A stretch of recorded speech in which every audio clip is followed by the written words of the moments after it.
ये खतरे का पहर है, आज हवाओं में भी जहर है। कहीं भी देखो बात यही है, हाय भयानक रात यही है। मौत के साये में हर घर है, कब क्या होगा किसे खबर है। बंद है खिड़की बंद है द्वारे, बैठे हैं सब डर के मारे। क्या होगा इन बेचारों का, क्या होगा इन लाचारों का।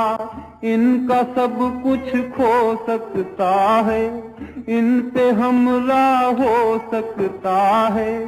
कोई रक्षक नजर न आता, सोया है आकाश पे दाता। ये क्या हाल हुआ अपने संसार का,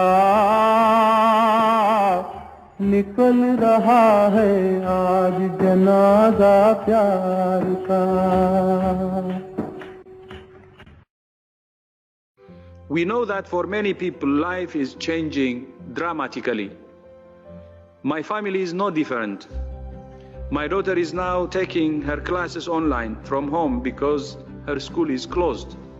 For the rest of the world, that even the most severe situation can be turned around. But the experience of cities and countries that have pushed back this virus give hope and courage to the rest of the world. During this difficult time, it's important to continue looking after your physical and mental health. This will not only help you in the long term. First, eat a healthy and nutritious diet, which helps your immune system to function properly. Second, limit your alcohol consumption and avoid sugary drinks. Third, don't smoke. Smoking can increase your risk of developing severe disease if you become infected with COVID-19. Fourth, exercise. WHO recommends 30 minutes of physical activity a day for adults and 1 hour a day for children. If your local or national guidelines allow it, go outside for a walk, a run or a ride, and keep a safe distance from others. If you can't leave the house, find an exercise video online, dance to music, do some yoga, or walk up and down the stairs. If you're working at home, make sure you don't sit in the same position for long periods. Get up and take a 3 minutes break every 30 minutes. Fifth, look after your mental health. It's normal to feel stressed, confused, and scared during a crisis. Talking to people you know and trust can help. Supporting other people in your community can help you as much as it does them. Check on neighbors, family, and friends. Compassion is a medicine. Listen to music, read a book, or play a game. And try not to read or watch too much news if it makes you anxious. Get your information from reliable sources once or twice a day. COVID-19 is taking so much from us, but it's also giving us something special, the opportunity to come together as one humanity, to work together, to learn together, to grow together. I thank you.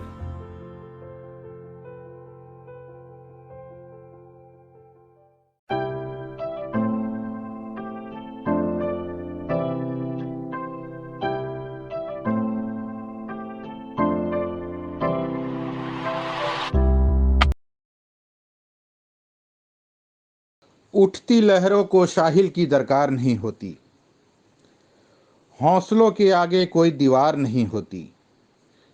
जलती हुई एक चिराग ने आंधियों से कहा, हिम्मत है तो बुझा के दिखा, जलने के लिए मुझे कोनों की दरकार नहीं होती। नमस्कार, मैं डॉक्टर अरुण कुमार। आज मैं मास्क और हैंड सैनिटाइजर के विषय में कुछ आइडिया शेयर करने जा रहा हूं। घर में तैयार मास्क भी हैं 70% कारगर। हैंड सैनिटाइजर कैसे करता है कीटाणुओं का खात्मा? कोरोना वायरस से पीड़ित व्यक्ति के खांसने, छींकने या जोर से हंसने के दौरान उनके मुंह से निकले ड्रॉपलेट्स से अन्य लोगों को संक्रमण फैल सकता है। ये ड्रॉपलेट्स अगर हवा में रहे तो उसके संपर्क में आने से भी संक्रमण हो सकता है। संक्रमण के इन तरीकों से बचने के लिए मास्क जरूरी होता है। हालांकि विश्व स्वास्थ्य संगठन ने हर किसी को मास्क पहनना जरूरी नहीं बताया है, लेकिन चिकित्सा सेवा में लगे लोगों, भीड़ भाड़ वाली जगहों, सार्वजनिक परिवहन या फिर घनी आबादी वाले क्षेत्रों में मास्क पहनना संक्रमण से बचाव का बेहतर उपाय है। बाजार में मास्क की कमी या अधिक दाम में बेचे जाने की रिपोर्ट के बीच सरकार के प्रमुख वैज्ञानिक सलाहकार की ओर से मंगलवार को घर पर तैयार होने वाले मास्क के संबंध में एक विस्तृत मैनुअल जारी किया गया और इसे 20% प्रभावी बताया गया है। संक्रमित व्यक्ति द्वारा हवा में छोड़े गए ड्रॉपलेट्स को हमारी सांस के माध्यम से अंदर शरीर के श्वसन तंत्र तक पहुंचने से मास्क रोकता है। घर पर रुमाल, पुरानी टी शर्ट, सूती कपड़ों से मास्क आसानी से तैयार किया जा सकता है। इसके लिए कपड़ा बिल्कुल साफ होना चाहिए। गर्मी, सूरज की पराबैंगनी किरणों, साबुन, पानी और अल्कोहल के संयोजन में कपड़े का तैयार किया हुआ मास्क कोरोना वायरस को रोकने में ज़्यादा कारगर होगा। मैनुअल में बताया गया है कि 100% सूती कपड़े की दोहरी परत से तैयार मास्क सर्जिकल मास्क की तरह ही प्रभावी होती है, जो कोरोना वायरस से 5 गुना कम महीन कोनों को भी रोकने में कारगर होगी। यह सांस लेने के लिए भी कम्फर्ट है। मास्क बनाने से पहले कपड़े को अच्छी तरह से धोया जाना चाहिए और 5 मिनट के लिए नमक मिले पानी में उबाल लेना चाहिए। घर पर तैयार ऐसे रीयूजेबल यानी बार बार प्रयोग किए जाने वाले मास्क संक्रमित व्यक्ति द्वारा हवा में छोड़े गए ड्रॉपलेट से बचाने में कारगर है। हालांकि ये संक्रमण फैलने के दूसरे तरीकों से पूरी तरह नहीं बचाते। मैनुअल में बताया गया है कि इस मास्क को हर दिन धोने और गर्म पानी में उबालने के बाद ही उपयोग करना चाहिए। सामाजिक स्तर पर एनजीओ या अन्य संस्थाएं भी इस तरह के मास्क तैयार कर सकती हैं। यह समाज के लिए उपयोगी होगा। बस 3 बातों को ध्यान रखना है। इसके लिए मटेरियल, कपड़े आसानी से मिल जाएं, घर पर बनाने में आसानी हो और फिर से प्रयोग होने लायक हो। विश्लेषण बताते हैं कि अगर 50% आबादी मास्क पहनती है तो केवल 50% के ही संक्रमित होने की संभावना बचेगी और एक बार जब 80% आबादी मास्क पहनने लगे तो इसका संक्रमण तुरंत रोका जा सकता है। दूसरा विषय, हैंड सैनिटाइजर कैसे करता है कीटाणुओं का खात्मा। चीन के वुहान शहर से शुरू हुए कोरोना वायरस के संक्रमण से पूरा देश परेशान है।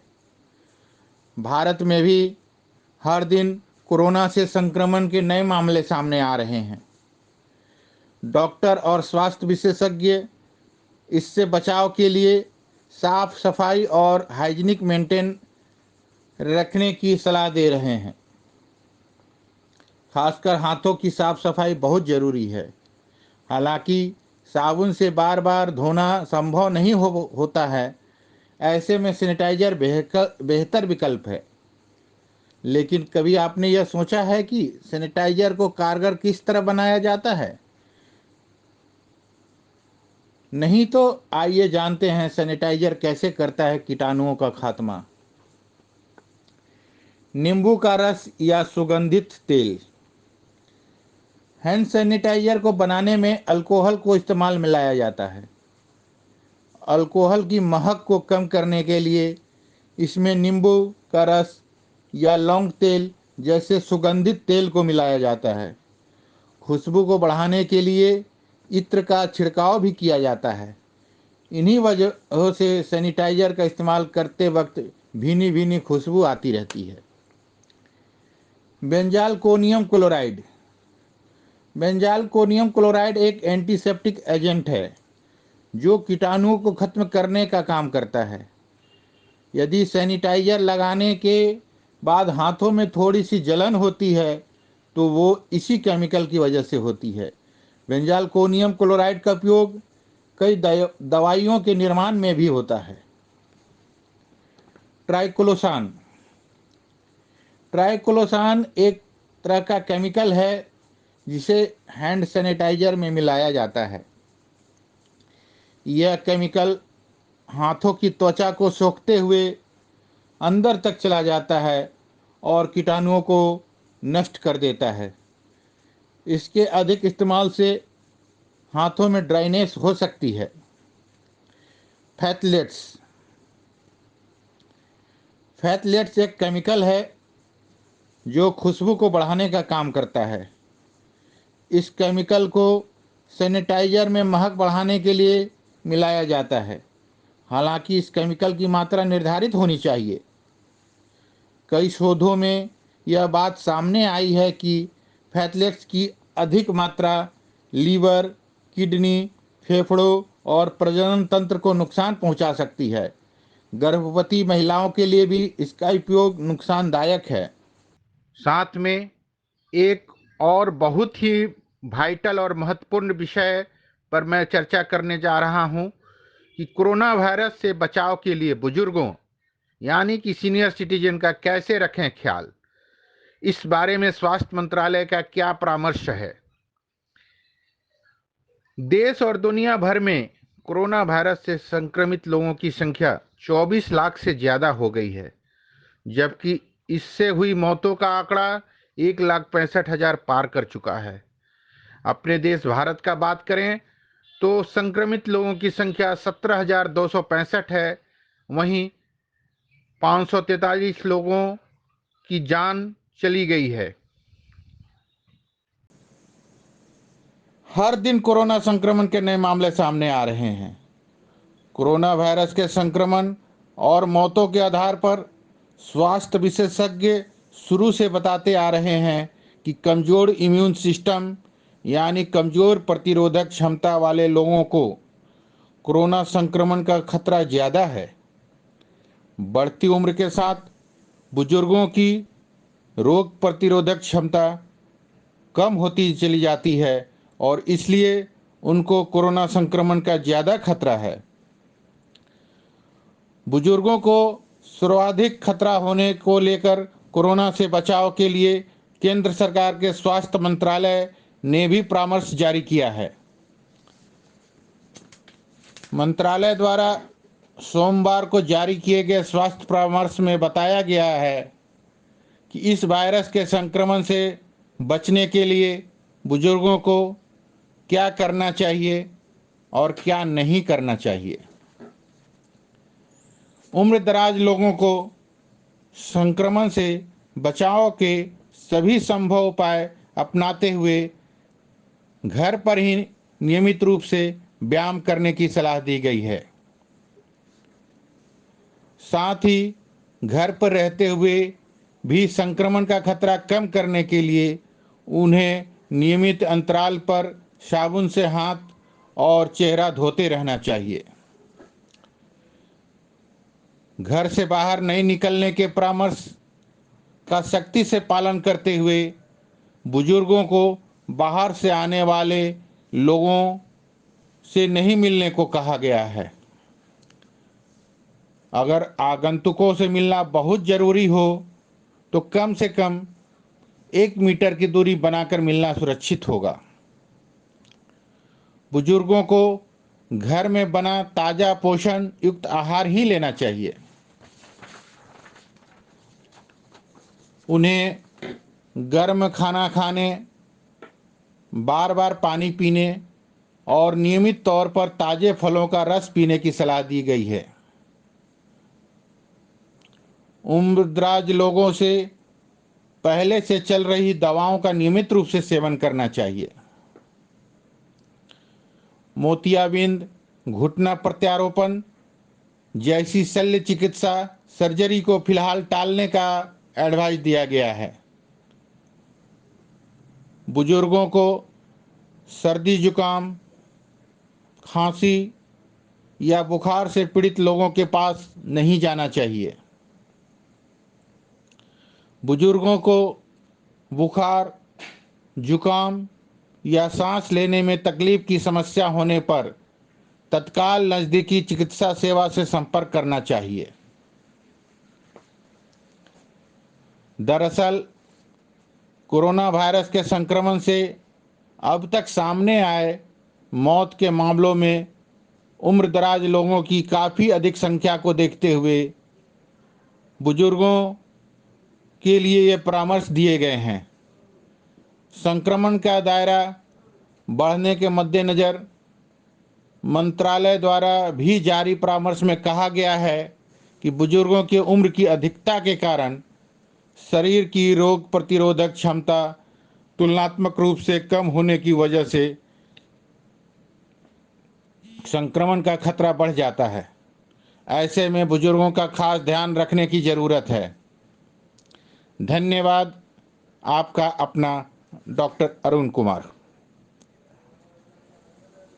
जिंदगी मौत ना बन जाए, संभालो यारो, हो रहा चैनो मन, मुश्किलों में है वतन, हो रहा चैनो मन, मुश्किलों में है वतन।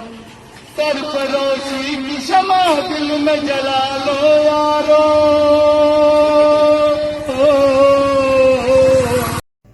नमस्कार दोस्तों, मैं डॉक्टर शिखा पवार, सर्वोदय हॉस्पिटल फरीदाबाद की आईसीयू की डायरेक्टर आपसे कोरोना वायरस के बारे में कुछ चंद बातें और शेयर करना चाहती हूँ। पिछले वीडियो में मैंने आपको बताया कि हमें कोरोना वायरस को स्टेज 2 में ही रोक लेना है। हम नहीं चाहते कोरोना वायरस स्टेज 3 में किसी भी प्रकार जाए। तो मैं आपको कुछ चंद बातें बताती हूँ आज फोमाइट्स के बारे में। अब हम घर में आइसोलेट हो गए हैं और हमें अपने आप को सुरक्षित रख रहे हैं। हम बाहर नहीं जा रहे हैं, लेकिन हमें फोमाइट्स का ख्याल रखना है। अब फोमाइट्स क्या चीज़ होती हैं? फोमाइट्स वो वस्तु होती है जो कि जिस पर कि वायरस अटैच हो जाता है। अब छोटा सा एग्जाम्पल ले लीजिए, न्यूज़पेपर। हमारे घर में रोज सुबह न्यूज़पेपर आता है, बॉय हमें न्यूज़पेपर फेंक देता है और हम न्यूज़पेपर पढ़ते हैं, बट ये न्यूज़पेपर में वायरस अटैच हो सकता है। So newspaper will act as a fomite. इसके अलावा दूसरी चीज़ें क्या हैं, जैसे मिल्क पैकेट का एग्जाम्पल ले लीजिए। अभी हम मिल्क पैकेट्स ले रहे हैं तो मिल्क पैकेट में भी एक फोमाइट की तरह एक्ट कर सकता है। So now the problem is fomites. हमें फोमाइट्स से दूर रहना है। हमें अपने घर में फोमाइट्स की एंट्री नहीं करनी है। सो ये तो है प्रॉब्लम। तो इस प्रॉब्लम का कुछ सोल्यूशन है। यस, जैसे मिल्क पैकेट्स हैं तो आप उनको रनिंग वाटर में डिटर्जेंट के साथ वॉश कर सकते हैं, उसके बाद आप उन्हें इस्तेमाल कर सकते हैं। आप बाहर से कुछ और सामान आपने मंगाया है तो अगर वो सामान खराब होने वाला नहीं है तो उसको कार्टन को वहीं छोड़ दीजिए। सो एटलीस्ट ऐसा करने से 12 से 24 घंटे बाद वायरस खुद ही उसमें मर जाएगा, फिर आप उसको इस्तेमाल कर सकते हैं। कुछ चंद और बातें हैं। मैं अभी भी देख रही हूँ लोग बाहर घूम रहे हैं, ग्रोसरी की शॉपिंग कर रहे हैं, तो ये सब चीज़ें हम 15 दिन के लिए रोक सकते हैं। हमें ये सब चीज़ें रोकनी होंगी। अगर हम ये नहीं रोकेंगे तो हम एट रिस्क हैं। और अगर आप बाहर जा ही रहे हैं, आपको लग रहा है कि ये एसेंशियल काम है, इसके बिना आपका काम नहीं होगा और आपको जाना ही है, तो सिचुएशन में आप क्या करेंगे? तो घर आइए, सबसे पहले आप किसी भी डोर नॉब, किसी भी हैंडल को मत छूइए। घर आके सबसे पहले आप अपने कपड़े चेंज करिए, कपड़ों को वॉश करिए, नहाइए आप देख रहे हैं मैंने सर पे कैप भी डाली है, बिकॉज मैं अपने हेड को प्रोटेक्ट कर रही हूँ, बिकॉज मैं नहीं चाहती कि मेरा हेड पे जो मेरे हेयर है वो एक फोमाइट के जैसे एक्ट करे। सो अगर आप बाहर गए हैं तो आपको कंप्लीट पूरा नहाना पड़ेगा। अपार्ट फ्रॉम दैट, आपने जो आपके जो लड़के बाहर जा रहे हैं या आपके सर्वेंट्स हैं, उन पर भी आपको पूरा ख्याल रखना है। सो ये सब चीज़ों का ख्याल रखिए। Stay safe, stay home, avoid fomites. Fomites are the things now which you have to take care. घर पे रहते हुए हमें फोमाइट्स से दूर रहना है। नमस्कार। বর্তমান সারা বিশ্বের সঙ্গে ভারতবর্ষে করোনা ভাইরাসের যে ব্যাপক আক্রমণ মহামারীর আকার ধারণ করেছে, সেখান থেকে সাধারণ মানুষকে বাঁচাবার জন্য, তাদের জীবনকে সুচারুরূপে চালাবার জন্য মাননীয় মোদীজির কেন্দ্রীয় সরকার বিশেষ প্যাকেজ ঘোষণা করেছে। মাননীয় অর্থমন্ত্রী নির্মলা সীতারমণ বলেছেন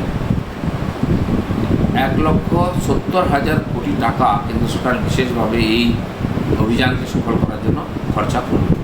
তাতে ভারতবর্ষের 2/3 বেশি মানুষ এর সুরক্ষার আওতায় আসবেন। প্রথমে এই যে চিকিৎসা ব্যবস্থা, এই চিকিৎসা আমাদের পশ্চিমবাংলায় সুচারুরূপে হয়, কোনো অভাব না হয়, কারণ 4টি বড় হসপিটালে যেমন তার ব্যবস্থা হয়েছিল, এখন আয়ুষ ডিপার্টমেন্টের আন্ডারে যে 16টা হসপিটাল আছে সেটাকেও এই চিকিৎসার সঙ্গে যুক্ত করেছে কেন্দ্র সরকার, এবং তাদের সঙ্গে কথা বলা হয়েছে, সেখানে উপযুক্ত জিনিসপত্র পাঠানো হচ্ছে। যে কর্মীরা, ডাক্তার থেকে আরম্ভ করে সাফাই কর্মী, প্রায় 22 লাখ কর্মী এরকম আছেন যারা এই চিকিৎসার সঙ্গে যুক্ত। চিকিৎসা করতে গিয়ে তারাও অসুস্থ হতে পারেন, তাদের জীবন বিপন্ন হতে পারে। এ ধরনের অঘটন যদি ঘটে, তাদের জীবন এবং তাদের পরিবারের জন্য সুরক্ষার জন্য প্রত্যেকের জন্য 50 লাখ টাকা করে বিমা কেন্দ্র সরকার ঘোষণা করেছে, যেন তারা নিশ্চিন্ত থাকতে পারে যদি অঘটন হয় তার পরিবারকে দেখার জন্য সরকার আছে। কৃষকরা আছেন, কৃষকরা এমনিতেই দেশের কোটি কোটি কৃষককে কেন্দ্র সরকার কৃষক সম্মান নিধির নামে বছরে 6,000 টাকা দেয়। সেটা ছাড়াও এই বিশেষ পরিস্থিতির জন্য 3 মাসের জন্য আরও 2,000 টাকা তাদের অ্যাকাউন্টে কেন্দ্র সরকার পাঠিয়ে দেবে। যে রাজ্যগুলো লিস্ট পাঠিয়ে কৃষক সম্মান নিধির, তারা তো পাবে, কিন্তু পশ্চিমবাংলার কৃষকরা এর থেকে বঞ্চিত হবে। গরিব কল্যাণ অন্ন যোজনা, তার মধ্যে 100 দিনের যে কাজ হয় বিশেষ করে সেটা আছে। এছাড়াও প্রায় 80 কোটি মানুষ যেখানে অন্ন যোজনায় আসেন, যারা মাসে 7 কিলো চাল, গম, 7 কিলো পান, সেটাকে কেন্দ্র সরকার এই 3 মাসের জন্য ডবল করে দিয়েছে। যা পেতেন তার ডবল পাবেন, আর তার সঙ্গে 1 কিলো করে ডাল প্রতি মাসে দেওয়া হবে, যাতে প্রোটিনের অভাব না হয়। এছাড়াও 37 টাকার চাল, 32 টাকার গম, সেগুলো 2 টাকা করে পাবেন। এরপরে দরকার হলে তারাও সেটা আরও কিনতে পারেন। এ ধরনের পর্যাপ্ত খাবারের ব্যবস্থা কেন্দ্র সরকার করেছে, যেন কোনো প্রাথমিক জিনিসের অভাব হবে না, সব কিছু এর মধ্যে যুক্ত হবে। তো জনধন যোজনায় যারা অ্যাকাউন্ট খুলেছেন প্রায় 32 কোটি মানুষ, তার মধ্যে যারা মহিলা আছে, সে মহিলাদেরকে প্রতি মাসে ওই অ্যাকাউন্টে 500 টাকা করে দেওয়া হবে আগামী 3 মাস। এটাও ঠিক হয়ে গেছে। সেই জন্য তাতে প্রায় 20.40 কোটি পরিবার বা মহিলা এর আন্ডারে আসবে। উজ্জ্বলা যোজনাতে মহিলাদের প্রায় 12 কোটি পরিবারকে গ্যাস দেওয়া হয়েছে। মহিলাদের উজ্জ্বলা যোজনাতে প্রায় 12 কোটি মহিলাকে গ্যাসের কানেকশন দেওয়া হয়েছে ফ্রিতে। তারা এই 3 মাস, যেহেতু আর্থিক সংকট চলবে, তাই তাদেরকে প্রত্যেক মাসে একটা করে গ্যাস সিলিন্ডার ফ্রিতে দেওয়া হবে। এটা একটা বিরাট সংখ্যা, প্রায় 8 কোটি পরিবার এই যোজনার উপকার পাবেন, তারা এর মধ্যে আসবেন। ক্ষুদ্র শিল্প, ছোটো কলকারখানা যেখানে চলে, সব কলকারখানা বন্ধ হয়ে যাচ্ছে, তারা আর্থিক দিক দিয়ে কমজোর। সেজন্য মালিক এবং শ্রমিক দুই পক্ষকে সহায়তা করবে সরকার। বিশেষ করে শ্রমিক যারা 100-র নিচে কর্মচারী একটা ফ্যাক্টরিতে, এবং কর্মচারীদের মধ্যে যারা 15,000 টাকার কম বেতন পান, তাদের চিন্তা আছে। সেজন্য তাদেরকে তাদের 24% বেতন ইপিএফে তাদের ডাইরেক্ট কেন্দ্র সরকার জমা করে দেবে। এবং বয়স্ক, বিধবা, বিকলাঙ্গ যারা আছেন, হ্যান্ডিক্যাপ, তাদেরকেও বিশেষ সুবিধা দেওয়া হবে। তারাও 3 মাস ধরে 1,000 টাকা করে বিশেষভাবে সুবিধা পাবে। এবং 100 দিনের কাজের সঙ্গে যুক্ত যে কোটি কোটি পরিবার, কোটি কোটি মানুষ আমাদের পশ্চিমবাংলায়, তারা প্রতিদিন কাজ করলে 182 টাকা পেতেন। কেন্দ্র সরকার 20 টাকা বাড়িয়ে সেটা 202 টাকা করেছে। আর এই সংখ্যাটা প্রায় 13.62 কোটি। এই বিরাট সংখ্যার মানুষ প্রতিদিনের 20 টাকা করে বেশি পাবেন। এবং তাছাড়াও বছরে 2000 টাকা তাদেরকে বিশেষ ইনসেন্টিভ দেওয়া হবে, তাদের অ্যাকাউন্টে সেই টাকাটা দিয়ে দেওয়া হবে। মহিলা স্বনির্ভর গোষ্ঠী সেলফ হেল্প গ্রুপ আছে, আমরা জানি মহিলারা যে সেলফ হেল্প গ্রুপ চালান, আগে তারা চাইলে 10 লাখ টাকা আর পেতেন লোন। এখন কেন্দ্র সরকার ঠিক করে সেটাকে বাড়িয়ে 20 লাখ টাকা করে দেওয়া হবে। মহিলা স্বনির্ভর গোষ্ঠীর যারা সদস্য আছেন তারা তাদের গোষ্ঠীর নামে 20 লাখ টাকা মতো লোন পেতে পারেন, যা দিয়ে ওরা ব্যবসা করে আর নিজের আর্থিক আর সম্পন্নতা বাড়াতে পারে। এটা বিরাট একটা সংখ্যা আছে। এবং অন্যান্য বেশিরভাগই সমাজের যারা এই ধরনের পিছিয়ে থাকা আর্থিক মানুষ আছেন তারা এই যোজনার মধ্যে চলে আসবেন, কোনো না কোনো যোজনার মধ্যে। আর সেই জন্য এখন রাজ্য সরকারের দায়িত্ব হচ্ছে এই যে যোজনাগুলো কেন্দ্র সরকার করছে সেটাকে সাধারণ মানুষের হাতে পৌঁছে দেওয়া। আর তা নাহলে কিন্তু বঞ্চিত থেকে যাবেন, সরকার দিতে চাইলেও মানুষের হাতে পৌঁছবে না। তো এই ডিস্ট্রিবিউশনের কাজটা অনেকটা বিষয়, এই চাল ডাল ইত্যাদি 100 দিনের কাজ, এগুলো রাজ্য সরকারের দেখার সময়ের মধ্যে হয়। তাদের সহযোগিতার প্রয়োজন আছে, তাহলে তারা এই সুবিধাটা পেতে পারবে। আর আমাদের পশ্চিমবাংলার মানুষরা দুটো যোজনা থেকে অলরেডি বঞ্চিত হয়েছেন। আয়ুষ্মান যোজনায় যে বছরে 5 লাখ টাকা গরিব পরিবার পাওয়ার কথা ছিল, পশ্চিমবঙ্গ যুক্ত না হওয়ার জন্য সেটা থেকে বঞ্চিত হচ্ছি আমরা। দিল্লি সরকার এই পরিস্থিতিতে যুক্ত হয়ে গেছে, সেখানে মানুষ বঞ্চিত হবে না। এবং সঙ্গে সঙ্গে কিষাণ, তো রাজ্য সরকারের সহযোগিতায় এই ব্যবস্থাটা সাধারণ মানুষের কাছে পৌঁছে দেবে। আমরা খবর পাচ্ছি অনেক জায়গায় আটা নেই, চাল নেই, কারণ পরিবহন এবং ডিস্ট্রিবিউশন সিস্টেমটা রাজ্য সরকারের হাতে আছে। তারা কর্মচারীদের লাগিয়ে বিশেষভাবে এই ব্যবস্থা করুন যাতে মানুষ বঞ্চিত না হয়, চিন্তার মধ্যে না থাকে। একটা বিষয় সবার খেয়াল করা উচিত, মাননীয় প্রধানমন্ত্রীর পর থেকে বাকি সরকার অন্যান্য মিডিয়া বারবার প্রচার করছে রাস্তায় বেরোবেন না, একসঙ্গে ভিড় করবেন না, তাহলে সংক্রমণ হওয়ার ভয় আছে। যদি আমরা আলাদা থাকি সংক্রমণ না হয় কোনো ভয় নেই, কিন্তু যদি কোনো কারণে সংক্রমণ বাড়ে এবং মানুষ থেকে মানুষে হয়, সমাজে ছড়িয়ে পড়ে, তার হাতের বাইরে চলে যাবে। বিশ্বের অনেক উন্নত রাষ্ট্র প্রায় শ্মশানে পরিণত হয়েছে, ভয়ঙ্কর পরিস্থিতি। তার রাষ্ট্রপ্রধান থেকে ডাক্তাররা কান্নাকাটি করছেন, তারা সামলাতে পারছেন না, হাতের বাইরে চলে যাবে। ভগবান না করুন, আমাদের বিরাট জনসংখ্যা, ঘনবসতিপূর্ণ দেশ, এখানে যে একবার ছড়িয়ে পড়ে সাধারণ মানুষের মধ্যে, তাহলে সত্যি সত্যি ভয়ঙ্কর পরিস্থিতি হবে। আমার বলতে খুব খারাপ লাগছে, কিছু রাজনৈতিক পার্টি এবং আমাদের মুখ্যমন্ত্রীও সেটা বোঝা সত্ত্বেও নিজেই আইন ভাঙছেন, বহু লোককে নিয়ে রাস্তায় বেরোচ্ছেন। মুখ্যমন্ত্রী বেরিয়ে রাস্তায় ডিস্ট্রিবিউট করার দরকার নেই, লোককে বোঝাবার দরকার নেই, তার জন্য কর্মচারী আছেন, পুলিশ আছেন, তারা সাধারণ মানুষ আছেন, এনজিও আছেন, ক্লাব আছেন, তারা করতে পারেন, তাদেরকে বলা উচিত এটা নিজেই আইন ভাঙে। তো সাধারণ মানুষ কী করে আইন মানবে? আর একটা ব্যাপার আমরা দেখেছি সংখ্যালঘু এলাকাগুলোতে গত 5-6 দিন ধরে এই কারফিউ বা লকডাউন হওয়ার পরেও সাধারণ মানুষ রাস্তায় বেরোচ্ছেন, ঘুরছেন, ভিড় করছেন, তারা এই নিয়ম মানছেন। আমি বলতে চাই যে এই করোনা ভাইরাস জাতি, ধর্ম, ভাষা, বর্ণ কিছু দেখে না, মানুষকে দেখে। মানুষের থেকে মানুষে সংক্রামিত হয়, যদি হয়ে যায় তাহলে খুব ক্ষতি হয়ে যায়, কেউ বাঁচাতে পারবে না। সেজন্য সতর্ক থাকুন, নিয়ম মানুন, কারণ খালি আপনার জীবন নয়, আপনার সঙ্গে সঙ্গে বাকি মানুষের জীবনও বিপন্ন হতে পারে। তাই দেশকে, মানবতাকে সুরক্ষা করার জন্য আমাদের সবার সহযোগিতা করা উচিত। ধন্যবাদ। कोरोना वायरस देश विदेश में मचा दिया है हाहाकार, सबसे खतरा बड़ा है लफड़ा। जनता जाकर हो सावधान, सुनाओ जी जनता, सुनाओ जवान। सर्दी खांसी नाक का बहना, श्वसन क्रिया में हो परेशान, ऐसा इसका मुख्य लक्षण। डरो नहीं, रहो सावधान, सावधानी ही सबकी सुरक्षा।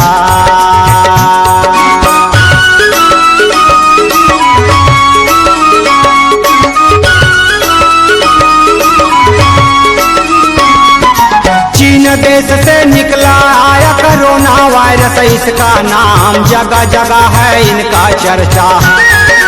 वैज्ञानिक भी है हैरान, अमेरिका में ये इमरजेंसी। दुनिया कांप उठी है इनसे, अलर्ट हुई है हिंदुस्तान। मचा है दुनिया में कोहराम, कई देशों में जा चुका है।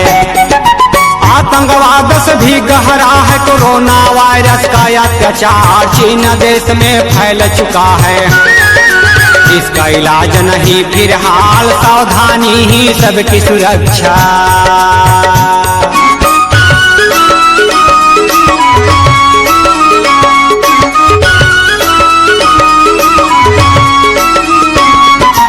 अंडा, मांस, मिठाई और ठंडा नहीं करो ऐसा जलपान, बच्चों को भी नहीं खिलाएं। खान पान में रखना ध्यान, भीड़ जगह जब हो इंसान। मुंह में मास्क रखाओ जी बांध, डरो नहीं मत हो परेशान। साबुन से ही हाथ को धोना, अपनी सुरक्षा कर लो भाई। जब हो पीड़ा सिर में भारी, सर्दी खांसी और होए बुखार, स्वास्थ्य केंद्र पर चेकअप कराओ। अपना भी है हक अधिकार, जागरूक रहो सब देश के जनता। डट के करना है मुकाबला, डरो नहीं तुम है इंसान। सावधानी ही सबकी सुरक्षा, कोरोना वायरस झमेला है, अब इसे है जड़ से मिटाना। सबसे खतरा बड़ा है लफड़ा, जनता जागर हो सावधान। सबसे खतरा बड़ा है लफड़ा, जनता जागर हो सावधान। डट के करना है मुकाबला, डरो नहीं तुम है